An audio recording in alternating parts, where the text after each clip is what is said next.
السلام عليكم ورحمة الله وبركاته. الحمد لله نحمده ونستعينه ونستغفره ونؤمن به ونتوكل عليه ونعوذ بالله من شرور أنفسنا ومن سيئات أعمالنا. من يهده الله فلا مضل له ومن يضلله فلا هادي له، ونشهد أن لا إله إلا الله وحده لا شريك له، وأشهد أن محمدا عبده ورسوله. أما بعد، فقد قال الله تعالى في كلامه المجيد وفي فرقانه الحميد. فأعوذ بالله من الشيطان الرجيم. بسم الله الرحمن الرحيم.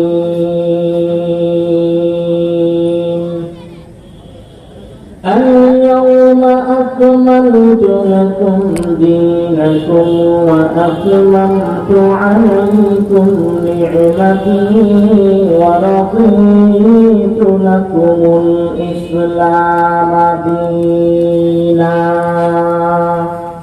الآية.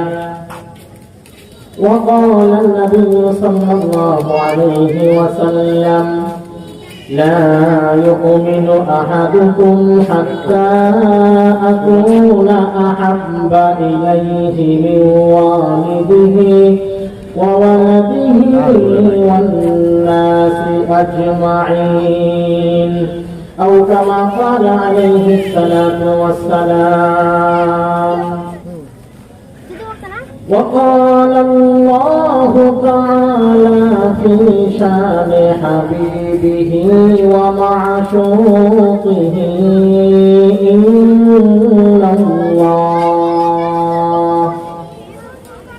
إن الله وملائكته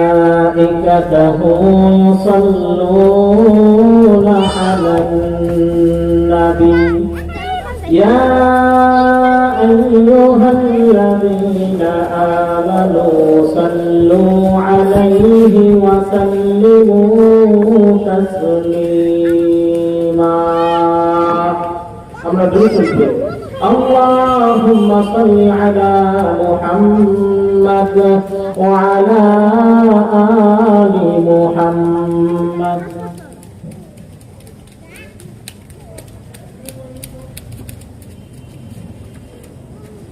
كما صليت على إبراهيم وعلى آل إبراهيم إنك حميد مجيد. اللهم بارك على محمد وعلى آل محمد كما باركت على إبراهيم وعلى آل إبراهيم إنك حميد مجيد. اللهم صل على سيدنا ونبينا وشفيعنا وحبيبنا ومولانا محمد صلى الله عليه وعلى آله وأصحابه وبارك وسلم. الحمد لله. আজকের এই জামিয়াতুস সুন্নাহ নাসিরুল উলুম মাদ্রাসা ও ইতিমখানা খুলকুরাম বন্দোবস্ত যুব সমাজের উদ্যোগে অসমবার্ষিক ইসলামী মহাসম্মেলনের জনাব সভাপতি মোহাম্মদ আব্দুল কুদ্দুস শেখ সহ প্রধান অতিথি এবং প্রিয় অতিথি সহ আমন্ত্রিত মেহমানগণ এবং আমন্ত্রিত হযরত উলামায়ে কেরাম, আল্লাহ তাআলার দরবারে শুকর আদায় করি যে আল্লাহ পাক আজকের এই সুন্দর সামিয়ানার মধ্যে আমাদেরকে দ্বীন সম্পর্কে গুরুত্বপূর্ণ আলোচনা শোনার জন্য আশার বসার তৌফিক দান করলেন। সে মহান আল্লাহ পাকের দরবারে আমরা সকলেই প্রাণ খুলে হৃদয় উজাড় করে আল্লাহ পাকের দরবারে শুকরগুজার হচ্ছে। আমরা বলি আলহামদুলিল্লাহ। মুহতারাম মুআজ্জাজ হাজিরিন, আমি আপনাদের সম্মুখে যে পবিত্র কোরআনুল কারীম থেকে সূরা মায়েদা 3 নম্বর আয়াতে কারিমা তেলাওয়াত করেছি। তেলাওয়াতকৃত আয়াতে কারিমার উপরে আল্লাহ তাআলা যদি তৌফিক দান করেন কিছু আলোচনা পেশ করব। মুহতারাম মুআজ্জাজ হাজিরিন, আমাদেরকে আগে বুঝতে হবে আমরা যে ধর্মের মধ্যে আছি, আমাদের ধর্মের নাম হলো ইসলাম। ইসলাম এটি আল্লাহর মনোনীত একটি ধর্ম।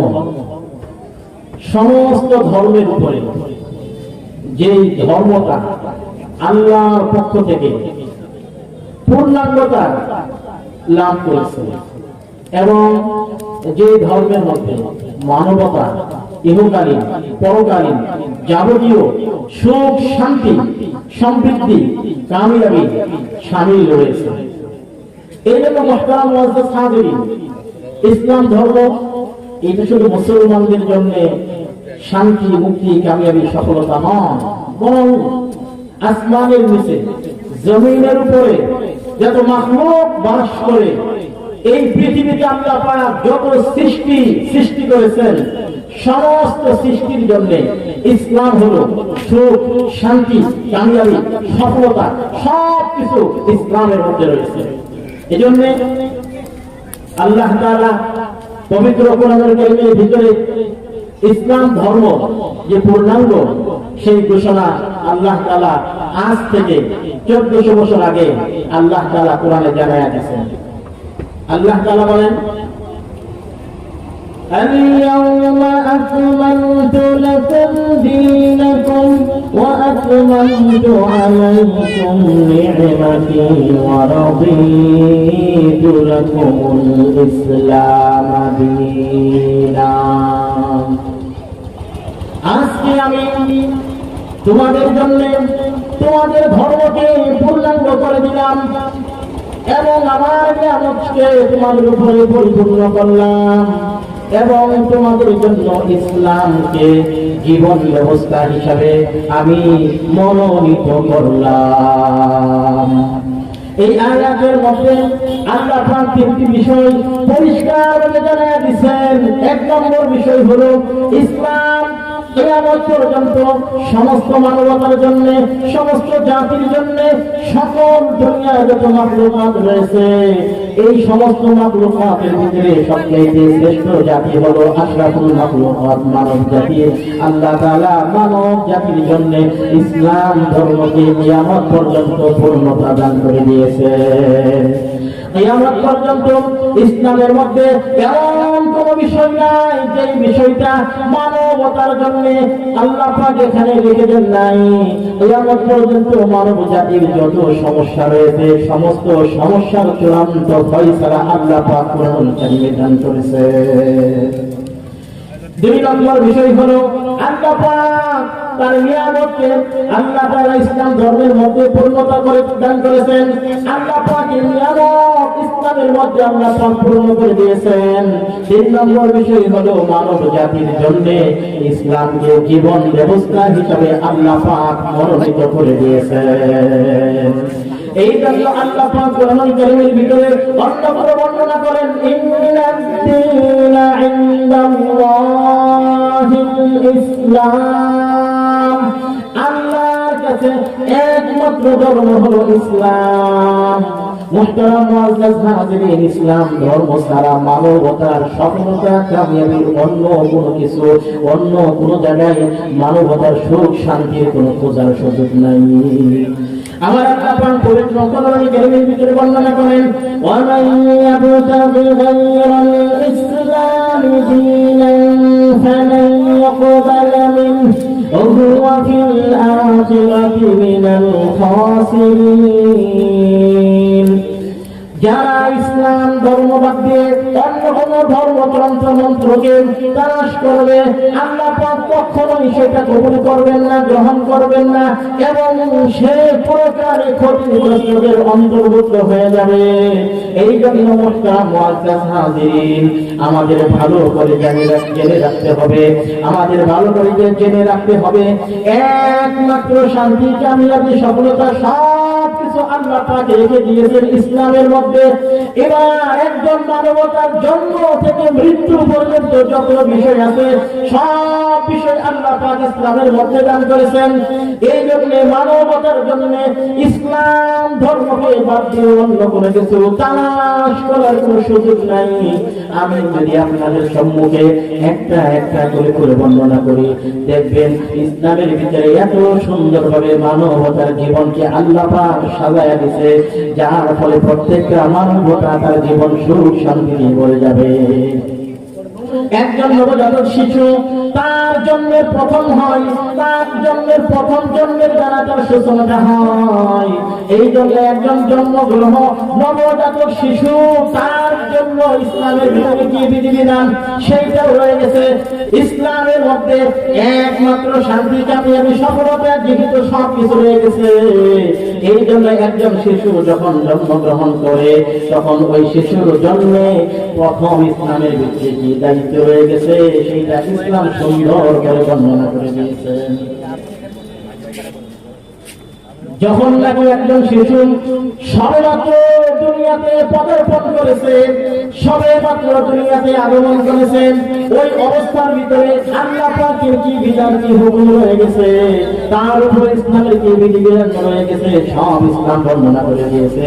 যখন নাকি হাদিসের ভিতরে আসছে একজন শিশু জন্মগ্রহণ করে সবে মাত্র দুনিয়াতে এসেছে, আর হাদিসের ভিতরে আছে যেহেতু আমরা যখন রোহের জগতের ভিতরে ছিলাম, আল্লাহ পাক আমাদেরকে জিজ্ঞেস করেছিলেন আলাস্তু বিরাব্বিকুম, আমি কি তোমাদের প্রভু নই?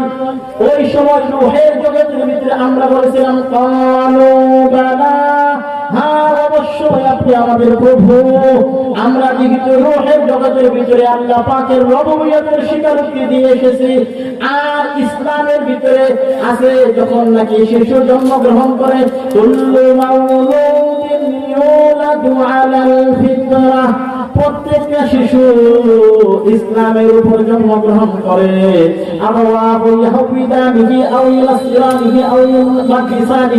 অথবা পিতামাতা তাকে ইহুদি বানায়, অথবা পিতামাতা তাকে খ্রিস্টান বানায়, অথবা পিতামাতা তাকে অগ্নি পূজারী বানায়। পিতামাতা যদি ইহুদি হয় সন্তানটা ইহুদি হয়ে যায়, পিতামাতা যদি খ্রিস্টান হয় সন্তানটাকে খ্রিস্টান বানায়, পিতামাতা যদি অগ্নি পূজারী হয় সন্তানটাকে অগ্নি পূজারী বানায়। কিন্তু প্রত্যেকটা শিশু ইসলামের ফিতরত নিয়ে দুনিয়াতে জন্মগ্রহণ করে। হাদিসের ভিতরে আসছে যখন নাকি কোনো শিশু জন্মগ্রহণ করে, তখন শয়তান এসে তাকে একটা খোঁচা দেয়, শয়তান তাকে স্পর্শ করে একটা আঘাত করে। এই আঘাতের মাধ্যমে তার ভিতর থেকে রববিয়তের যে একটা মনোভাব ভিতরে আছে সেইটাকে নষ্ট করে দিতে চায়, আর সেটা নষ্ট করতে না পারে। এই জন্য ইসলাম নবজাতক শিশুর জন্য বিধান দিয়েছে যে কোনো সন্তান জন্মগ্রহণ করার মাত্রই তার ডান কানে আযান দিতে হয়, বাম কানে ইকামত দিতে হয়। আমাদের সমাজে পুত্র সন্তান হলে পরে আযান দেওয়া একটা অবস্থা আছে, পুত্র সন্তান হলে যাই হোক আজান দেয়, কিন্তু অনেক জায়গায় আজান দিলেও ঘরের বাইরে দেয়, আর কন্যা সন্তান হলে তো আজানই দেয় না। অথচ এই শিশুর উপরে বিধান কি ছিল? এই শিশু সবেমাত্র জন্মগ্রহণ করেছে, এই জন্য শিশুটার কানের ভিতরে সর্বপ্রথম আমার আল্লাহ নামের বরত্ব, আল্লাহর মহত্ব, এতত্ববাদ, তাওহীদ তার কানের ভিতরে শোনায়া দেওয়া, এইটাই হলো ইসলামের বিধান। দুঃখজনক ব্যাপার হলো এমন কত শিশু জন্মগ্রহণ করে, বিশেষ করে যে সকল শিশুগুলো বিভিন্ন ক্লিনিকে হাসপাতালে জন্মগ্রহণ করে, ওই অবস্থায় শিশুগুলোর কানের ভিতরে আজান দেওয়ার কোন সিস্টেম অথবা আজান দেওয়ার কোন পরিবেশ না থাকার কারণে শিশুদের কানের ভিতরে আজানের একামত হয় না। অথচ এইটা তার জন্য অনেক বড় কল্যাণকর বিষয় ছিল।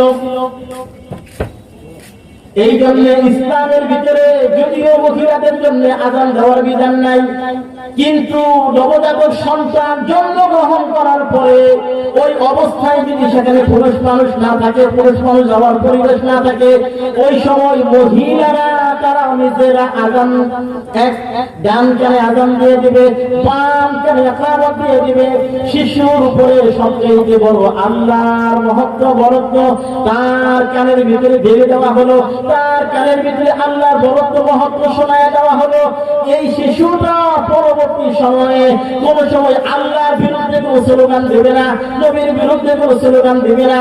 এই শিশুটা কোন সময় ইসলাম বিদ্বেষী হবে না, ইসলামের বিরুদ্ধে তার কোন পদক্ষেপ হবে না, কারণ জন্মের মাত্রই, জন্মগ্রহণ করার মাত্রই তার কানের ভিতরে আমার আল্লাহর বরত্বের কথা শোনায় দেওয়া হয়েছে, আমার আল্লাহর একত্ববাদের কথা শোনায় দেওয়া হয়েছে। তাহলে যেই মাত্র শিশু জন্মগ্রহণ করলো অমনি তার কানের ভিতরে আমার আল্লাহর নাম শোনায় দেওয়া হলো, আমার আল্লাহর বরত্ব তার কানে শোনায় দেওয়া হলো, ডান কানে আজান দিয়ে দেওয়া হলো, বাম কানে ইকামত দেওয়া হলো। এরপরে এই শিশুটার যখন 7 দিন বয়স হয়ে যাবে, 7ম দিনে যদি ছেলে হয় 2টা খাসি আকিকা করবে, 2টা খাসি জবাই করে তার জন্য আকিকা করবে। আর যদি মেয়ে সন্তান হয়, কন্যা সন্তান হয়, তার জন্য বিধান হালকা, একটা ছাগল তার জন্য আকিকা করবে। হাদিসের ভিতরে আছে 7ম দিন পর্যন্ত, 7 দিন পর্যন্ত তার নিরাপত্তা স্থগিত থাকে। যখন নাকি তার আকিকা করা হয়, আল্লাহর পক্ষ থেকে তাকে নিরাপত্তা দান করা হয়। আর আকিকার মাধ্যমে নবজাতক শিশুর উপর থেকে বালা মুসিবতগুলো দূর হয়ে যায়। এই জন্য মুহতারাম মুআজ্জাজ হাজিরিন, লক্ষ্য করে শুনুন, ইসলাম কত সুন্দর, ইসলাম কত আদর্শময়।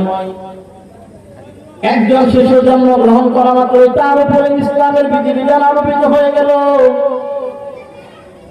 এইবার নাকি এই শিশুটা আস্তে আস্তে বড় হতে শুরু করলো। এবার ইসলাম তাকে ইসলাম শিক্ষা দেওয়ার জন্য হুকুম জারি করে দিয়েছে, এই শিশুটাকে সর্বপ্রথম আগে দ্বীন শিক্ষা দাও। এই শিশুটাকে যখন নাকি দ্বীন শিক্ষা দেওয়া হবে, আস্তে আস্তে দ্বীনের দিকে অগ্রসর হবে। বয়স যখন হবে তার 7, বয়স কত হবে? 7। মুরু আওলাদাকুম বিস-সালাতি ওয়া হুম আবনাউ 7 সিনিন। ইসলাম কত সুন্দর ধর্ম।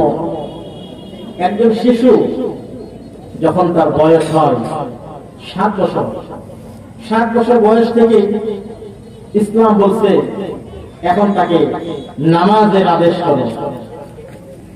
7 বছর বয়স থেকে এখন তাকে নামাজের ট্রেনিং দাও, এখন সে নামাজ পড়বে।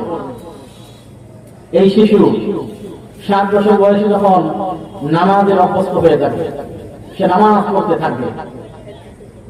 এই নামাজ পড়তে পড়তে তার যখন বয়স হবে 10, ইসলাম তার ক্ষেত্রে বিধান বর্ণনা করতেছে, وَاضْرِبُوهُمْ عَلَيْهَا وَهُمْ أَبْنَاءُ 10 سِنِينَ।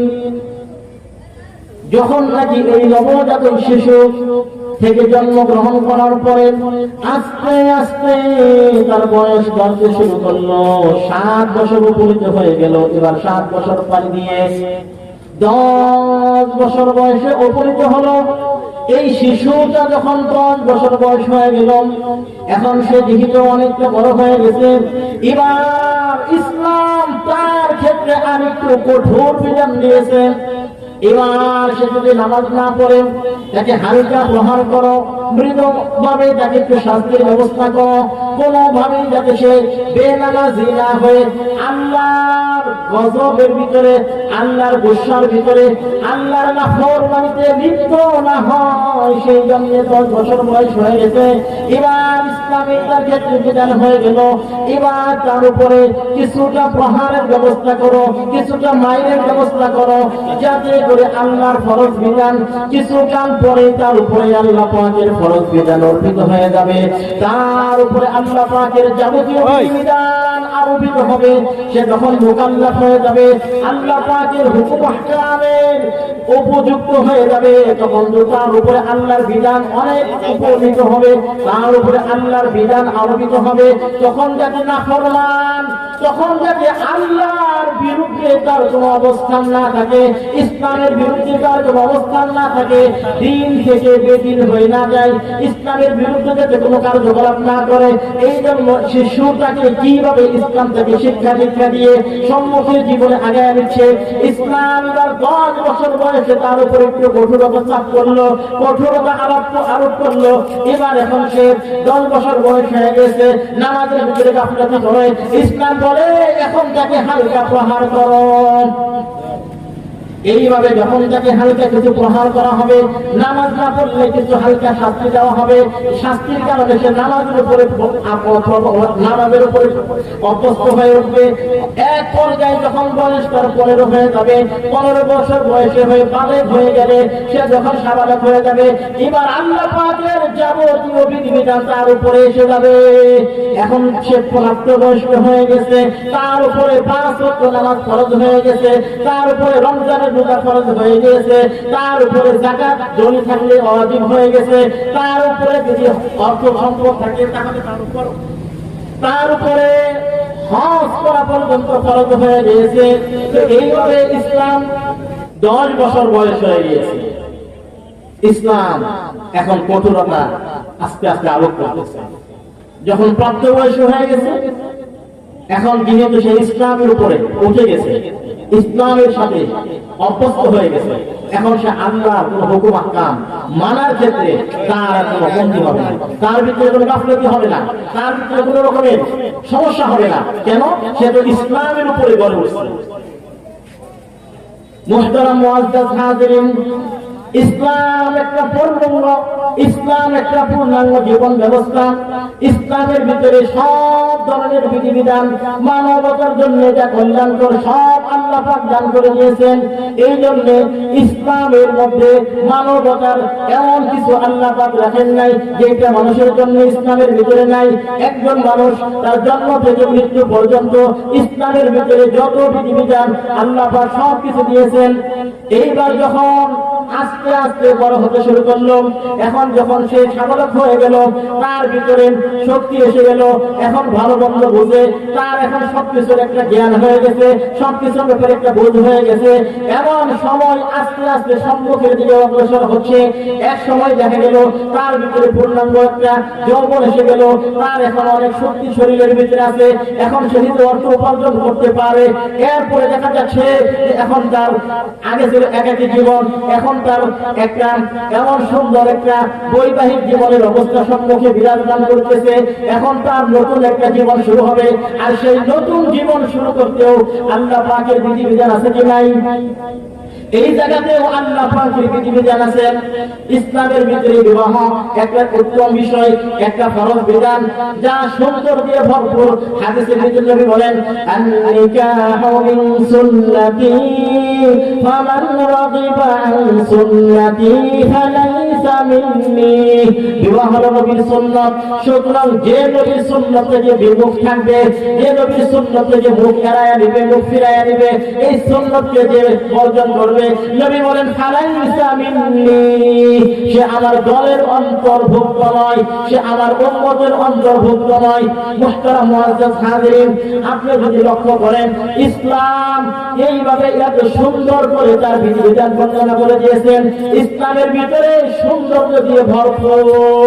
আদ-দীনু আন-নাসীহা, আমার দিন হলো আমার জন্য কল্যাণকর, আমার দিন হলো আমার জন্য ভালোবাসা। সুতরাং ইসলামের মধ্যে সব কিছু দিয়ে ভরপুর, ভালোবাসা দিয়ে ভরপুর। এই জন্য ইসলাম ছাড়া মানবতার অন্য কোনো কিছু তালাশ করা দরকার নাই। ইসলামের ভিতরে কি বলেন? স্কুল, কলেজ, মসজিদ, মাদ্রাসা, অফিস, আদালত, কোর্ট কাছারি, মানুষের লেনদেন, মানুষের ব্যবসা বাণিজ্য, বেচা কিনা, যত কিছু রয়েছে সব কিছুর বিধান আল্লাহ ইসলামের ভিতরে দান করছে। কিসের ভিতরে দান করছে? ইসলামের ভিতরে দান করছে। সুতরাং মানুষ ইসলাম ছাড়া অন্য কোনো চিন্তাই করতে পারবে না, ইসলাম ছাড়া অন্য কোনো ভাবনায় ভাবতে পারবে না, যেহেতু ইসলাম একটা পূর্ণাঙ্গ জীবন ব্যবস্থা। মুহতারাম মুআজ্জাজ হাজিরিন, আজকের মানবতা আমরা ইসলাম থেকে দূরে সরে গিয়েছি, যার ফলে অশান্তি আর বিভিন্ন রকমের অরাজকতা সৃষ্টি হয়ে গেছে। অথচ আমরা যদি পরিপূর্ণরূপে ইসলামকে মানি, আমাদের ভিতরে আল্লাহ পাক শান্তি, সফলতা, কামিয়াবি সব কিছু দিয়ে ভরপুর করে দিবে। এই জন্য আমাদের জন্য একমাত্র ধর্ম হলো ইসলাম। আল্লাহ পাক পবিত্র কোরআনুল কারীমের ভিতরে বর্ণনা করেন, আজকের দুনিয়া অশান্তিতে ভরপুর, নিরাপত্তার কোনো বালাই নাই, নিরাপত্তার বিঘ্ন করে, নিরাপত্তা নিয়ে মানুষের পেরেশান। অথচ ইসলাম বর্ণনা করে দিয়েছে, আল্লাহ পাক কোরআনুল কারীমের ভিতরে বলেন, ফামান তাবিআ হুদায়া ফালা খাউফুন আলাইহিম ওয়ালা হুম ইয়াহজানুন। সুতরাং মান, যারা তাবিআ হুদায়া, আমার হেদায়েতকে অনুসরণ করবে, আমার এই দ্বীনকে অনুসরণ করবে, কোরআনকে অনুসরণ করবে, ফালা খাউফুন আলাইহিম ওয়ালা হুম ইয়াহজানুন, তাদের উপর কোনো ভয় নাই, তাদের উপর কোনো চিন্তা নাই। মুহতারাম মুআজ্জাজ হাজিরিন, আল্লাহ পাক কোরআনুল কারীমে নিজে বর্ণনা দিচ্ছে, দুনিয়ার মানুষ অশান্তিতে ভুগতেছে, দুনিয়ার মানুষ নিরাপত্তাহীনতায় ভুগতেছে। অথচ আল্লাহ পাকের কোরআন মানুষকে নিরাপত্তা দিচ্ছে, মানুষকে সকল প্রকার পেরেশানি থেকে মুক্তি দিচ্ছে, চিন্তা ভাবনা থেকে মানুষকে আল্লাহ পাক মুক্তি দান করতেছে। এই জন্য যারাই কোরআন মানবে, আল্লাহ পাক তাদেরকে দুনিয়াতে শান্তি, সফলতা, কামিয়াবি সব কিছু দান করে দিবেন। মানবতা ইসলাম ছেড়ে অন্যদিকে শান্তির জন্য তালাশ করে, অন্য কোনো কিছু খুঁজে, অথচ অন্য কোনো কিছুর ভিতরে মানবতার সুখ, শান্তি, কামিয়াবি আল্লাহ পাক রাখেন নাই। আল্লাহ পাক একমাত্র শান্তি রাখছে ইসলামের মধ্যে। এই জন্য নামাজের পরে আমরা বলি, আল্লাহুম্মা আনতাস সালাম ওয়া মিনকাস সালাম। আয় আল্লাহ, আপনি শান্তিময়, আনতা সালাম, মানে আপনি শান্তিময়, অমিনকা সালাম, আপনার পক্ষ থেকে শান্তি হয়। এই জন্য শান্তির মালিক আমার আল্লাহ। এই জন্য দুনিয়ার মানুষ যদি শান্তি পাইতে চায়, আল্লাহর হুকুমের কোনো বিকল্প নাই। মুহতারাম মুআজ্জাজ হাজিরিন, আজকের মানবতা ইসলামকে বাদ দিয়ে মানুষের বানানো তৈরি করার মতবাদ, মানুষের বানানো আইন ও কানুন দিয়ে মানুষের জীবন পরিচালিত হচ্ছে। আমরা আজকে ইসলামকে বাদ দিয়েছি। ইসলাম মানবতার জন্য দিয়েছিল ইসলামী খেলাফত ব্যবস্থা, যেটা ছিল সমস্ত কল্যাণের উৎস, সমস্ত মানবতার জন্য একমাত্র সুখ, শান্তি আর কামিয়াবি সফলতার একটাই মাত্র জীবন ব্যবস্থা, সেইটা ছিল খেলাফত ব্যবস্থা। আজকে সারা দুনিয়ার মুসলিম ইসলামী খেলাফত ব্যবস্থাকে ছেড়ে দিয়েছে, যার ফলে আমাদের উপরে নেমেছে সব রকমের পেরেশানি, সব রকমের হয়রানি, যত চিন্তা ভাবনা সব আমাদেরকে ঘেরাও করে ধরছে। অথচ আল্লাহ পাক পবিত্র কোরআনুল কারীমের ভিতরে বর্ণনা করেছেন, ওয়াযকুরু ইয জাআলাকুম খুলাফা, স্মরণ করুন ওই সময়ের কথা, ইদ জাআলাকুম খুলাফা, যখন তিনি তোমাদেরকে খলিফা করলেন। আল্লাহ পাক পবিত্র কোরআনুল কারীমের ভিতরে বর্ণনা করেন, ইয়া দাউদ ইন্না জাআলনাকা খলিফাতান ফিল আরদ। হে দাউদ, দাউদ আলাইহিস সালামকে আল্লাহ বলতেছেন, হে দাউদ, আমি নিশ্চয়ই তোমাকে জমিনের খলিফা বানাইছি। কিসের খলিফা বানাইছে? জমিনের খলিফা বানাইছে। ইয়া দাউদ ইন্না জাআলনাকা খলিফাতান ফিল আরদ, নিশ্চয়ই আমি তোমাকে জমিনের খলিফা বানাইছে। এই জন্য ফাহকুম বাইনান নাসি বিল হক, মানুষের মাঝে হকের দ্বারা, ইনসাফের দ্বারা, ন্যায়ের দ্বারা বিচার করো। আজকের দুনিয়া বিচার ব্যবস্থায় কোনো ইসলাম নাই, এই জন্য যত রকমের দুর্নীতি সব আছে। কোরআনুল কারীম ইসলামের ক্ষেত্রে কোরআনের বিধান, বিচার কার্যের ক্ষেত্রে আমার আল্লাহ বলেন, ওয়ামান লাম ইয়াহকুম বিমা আনজালাল্লাহু ফাউলাইকা হুমুল ফাসিকুন। যারা আল্লাহ যা নাযিল করেছে, ওমান লাম ইয়াহকুম বিমা আনজালাল্লাহ, আল্লাহ যা নাযিল করেছে তা দিয়ে যারা বিচার কার্য পরিচালনা করে না, আল্লাহর নাযিল করা এই বিধান কোরআনুল কারীম দিয়ে যারা বিচার কার্য পরিচালনা করে না, আল্লাহ পাক বলেন ফাউলাইকা হুমুল ফাসিকুন, ওই সকল লোকেরা হলো ফাসিক। ওই সকল লোকেরা কি? ফাসিক। সুতরাং বাংলাদেশে যত বিচার ব্যবস্থা রয়েছে, কোরআনী বহির্ভূত বিচার ব্যবস্থা হওয়ার কারণে যারা বিচার কার্য পরিচালনা করে তারা সব ফাসিক আর ফুজ্জার দিয়ে বাংলাদেশটা ভরে গেছে। ঠিক কিনা বলেন?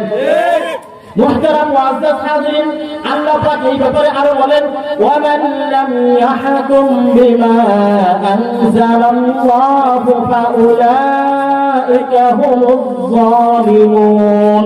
আল্লাহ যা নাযিল করেছে এই যে কোরআন, এই কোরআন দিয়ে যারা বিচার কার্য পরিচালনা করে না, ওই সকল লোকেরা হলো জালেম। আল্লাহ পাক তাদেরকে জালেম বলেছেন। আবার আল্লাহ পাক বলেন, ওয়ামান লাম ইয়াহকুম বিমা আনজালাল্লাহু ফাউলাইকা হুমুল কাফিরুন। যারা আল্লাহ পাক যা নাযিল করেছেন তা দিয়ে বিচার কার্য করে না, বিচার ফয়সালা করে না, ওই সকল ব্যক্তিরা হলো কাফের। ঘোষণাকার আল্লাহ, ঘোষণাকার আল্লাহ। এই জন্য আল্লাহ রাব্বুল আলামিন পবিত্র কোরআনুল কারীমের ভিতরে এই দুনিয়ার মানুষ আল্লাহর বিধানকে বাদ দিয়ে মানুষের বানানো আইন, মানুষের তৈরি করা সংবিধান, এটা কোনোদিন মানুষের জন্য সংবিধান, এই সংবিধান কোনোদিন মানুষের জন্য সুখ শান্তি কামিয়াবি বয়ে আনতে পারে না। কারণ আল্লাহ মানুষ বানাইছেন, আর মানুষ দিয়ে আমার আল্লাহ পাক বানাইছেন। কোরআনুল কারীমের ভিতরে আল্লাহ বলেন, আর রহমান আল্লামাল কুরআন খলাকাল ইনসান। এই যে আল্লাহ বলেন খলাকাল ইনসান, আল্লাহ পাক মানুষ বানাইছে। সুতরাং যে আল্লাহ মানুষ বানাইছে ওই আল্লাহ ভালো জানে মানবতার শান্তি কিসে হবে। ঠিক কিনা? এই জন্য আল্লাহর বিধান ছাড়া দুনিয়ার মানুষ যত আইন তৈরি করুক, দুনিয়ার মানুষ যত সংবিধান বানাক না কেন, যত সংবিধান রচনা করুক না কেন, মানুষের কোনোদিন শান্তি কামিয়াবি নিশ্চিত করতে পারবে না। কারণ আসমান জমিনের মালিক আল্লাহ, উনি জানায় দিয়েছেন আগে, ইসলামের মধ্যে ছাড়া, ইসলামের বিধান ছাড়া মানবতার অন্য কোথাও সুখ শান্তি কামিয়াবি সফলতা নাই। এই জন্য মুহতারাম মুআজ্জাজ হাজিরিন, আজকের এই মাহফিল থেকে আমরা জানাইতে চাই বাংলাদেশের সর্বত্র, বাংলাদেশের এখন আগামীর সম্মুখের বাংলাদেশটা একটা সুন্দর বাংলাদেশের জন্য অপেক্ষমান আছে। এখন যারা মুসলমান দাবি করে, যারা আল্লাহকে এক বলে জানে, আল্লাহকে যারা এক বলে স্বীকার করে, সমস্ত মুসলমানের এক হওয়া দরকার। সমস্ত মুসলমান মিলে এক হয়ে ঘোষণা দেওয়া দরকার, আগামীর বাংলা কোরআনের বাংলা ছাড়া অন্য কিছু দেখতে চাই না। আগামীর বাংলা হবে কোরআনের বাংলা, আগামীর বাংলা হবে ইসলামের বাংলা। এই জন্য তো বলা হয় যে আমরা ইসলামী শাসন বাংলায় কোরআনী শাসন, কোরআন হাদিস ছাড়া অন্য কিছু মানব না কখন, আমরা মানব না কখন। এই দেশেতে শত যুবক আছে যে বেকার, মাইয়াদেরকে চাকরি দেওয়া এইটা কোন ব্যাপার? সরকার এইটা কি ব্যাপার? মন্ত্রী এইটা কি ব্যাপার? ইসলাম ধর্মের মধ্যে চাকরির দরকার ছেলেদের বেশি না মেয়েদের? কাদের বেশি? আর ছেলেদের তো সব দায়িত্ব আল্লাহ দান করছে, মেয়েদের তো কোনো দায়িত্বই নাই। 3 পুরুষের কাঁধের উপরে মেয়ের জীবন পার হয়ে যায়। জন্মের পর থেকে বিয়ের আগ পর্যন্ত বাবার কাঁধের উপরে সন্তান, কন্যা সন্তানের ভরণ পোষণ, বিয়ের পরে স্বামীর কাঁধের উপরে, স্বামী মারা গেলে সন্তানের কাঁধের উপরে কন্যা সন্তানের আল্লাহ পাক দায়িত্ব দিয়েছেন, নারী জাতির দায়িত্ব অর্পণ করে দিয়েছেন। সুতরাং নারী জাতির তার তো কোনো অর্থের কোনো প্রয়োজনই পড়ে না। সুতরাং নারীদেরকে বাদ দিয়ে দেশের পুরুষদেরকে কর্মস্থল, এই বিভিন্ন জায়গায় নারীদেরকে কর্মক্ষেত্র ঢুকাইয়া পুরুষদের বেকার বানানো মানে বাংলাদেশটা অরাজকতা সৃষ্টি করা ছাড়া আর কিছুই না, ঠিক না? এই জন্য আমরা জানাইতে চাই, ও দুনিয়ার মানুষ, বাংলার জনগণ, আর কত হয়রানির শিকার হবা, আর কত দুর্নীতি দেখবা, আর কত অবিচার দেখবা। সময় এসেছে এখন সঠিক সিদ্ধান্ত গ্রহণ করার। 16 বছর নয়, 54 বছর বাংলাদেশ দেখেছি মানুষের বানানো আইন কায়েম দিয়ে, মানুষের বানানো সংবিধান দিয়ে মানুষের কোনো উন্নতি হয় নাই, মানুষের কোনো কামিয়াবি হয় নাই, মানুষের কোনো সফলতা হয় নাই। একমাত্র আগামী বাংলা যদি ইসলামের বাংলা হয়, তাহলে মানুষের শান্তি আর কামিয়াবি নিশ্চিত হবে। এই জন্য এখন থেকে বাংলার জনগণ সজাগ হন, জাগ্রত হন। যদি কোরআনের শাসনকে বাদ দিয়ে অন্য কোনো শাসনের চিন্তা করে, বাংলাদেশে যদি অন্য কোনো চিন্তা ভাবনা সম্মুখে জীবনে যদি বাস্তবায়ন হয়, বাংলার জাতি, এই বাংলার জাতির উপরে দুর্দশা ছাড়া আর কিছুই কপালে নামবে না, ঠিক কিনা? আমরা জানাইতে চাই আজকের এই মাহফিল থেকে, ও বাংলার জনগণ, সিদ্ধান্ত গ্রহণ করুন। আগামীর বাংলা হবে কোরআনের বাংলা, আগামীর বাংলা হবে ইসলামের বাংলা, আগামী বাংলা হবে আল্লাহর সংবিধান কোরআনের বাংলা, ঠিক কিনা?